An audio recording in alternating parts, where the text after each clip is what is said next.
IPL-ൽ Lucknow super ജയൻസിനായി അവിശ്വസനീയ batting പ്രകടനത്തിലൂടെ ലക്നൗവിനെ വിജയത്തിലെത്തിച്ച മുകുൾ ചൗധരിയാണ് ഇപ്പോൾ cricket ലോകത്തെ സംസാരവിഷയം.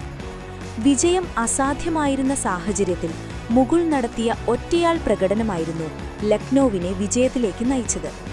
ക്രിക്കറ്ററായുള്ള തന്റെ യാത്ര തന്റെ ജനനത്തിനു മുൻപേ തുടങ്ങിയതാണെന്നാണ് മുകുൾ ചൗധരി പറയുന്നത്. എന്റെ ക്രിക്കറ്റ് യാത്ര തുടങ്ങിയത് ഞാൻ ജനിക്കുന്നതിനു മുൻപേയാണെന്ന് പറയാം. അതിന്റെ പിതാവിലൂടെ തുടങ്ങിയതാണ്.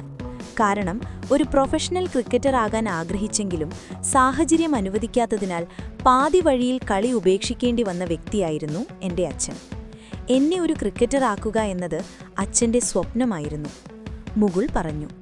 തന്റെ ക്രിക്കറ്റ് കരിയറിനായി അച്ഛൻ ഒട്ടേറെ കടങ്ങൾ വരുത്തിയിരുന്നെന്നും LSG തന്നെ സ്വന്തമാക്കിയതോടെയാണ് ഈ കടങ്ങൾ തീർന്നതെന്നും ഒരു അഭിമുഖത്തിൽ മുകുൾ ചൗധരി തുറന്നു പറഞ്ഞിരുന്നു.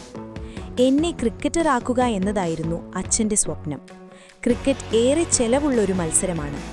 അതിനാൽ തന്നെ 12-13 വയസ്സിലാണ് കോച്ചിങ്ങിന് ചേരാനായത്. SBC അക്കാദമിയിൽ 5-6 വർഷം പരിശീലനം നടത്തി. അതിനുശേഷം ജയ്പൂരിലെത്തി. ജയ്പൂരിലാണ് കഴിഞ്ഞ 3-4 വർഷമായി പരിശീലനം നടത്തുന്നത്, മുകുൾ പറയുന്നു. എന്റെ പ്ലാൻ വളരെ സിമ്പിളാണ്. അവസാനം വരെ ബാറ്റ് ചെയ്യാനാണ് ഇഷ്ടം.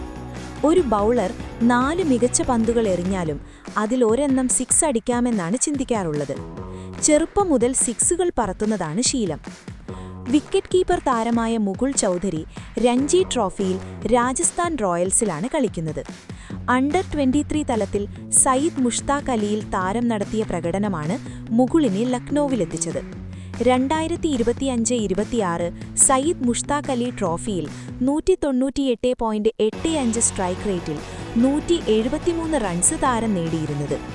ഇതിനു പിന്നാലെയാണ് താരം 2025-ലെ മെഗാ താരലേലത്തിൽ 2.60 കോടിക്ക് ലക്നൗവിലെത്തിയത്.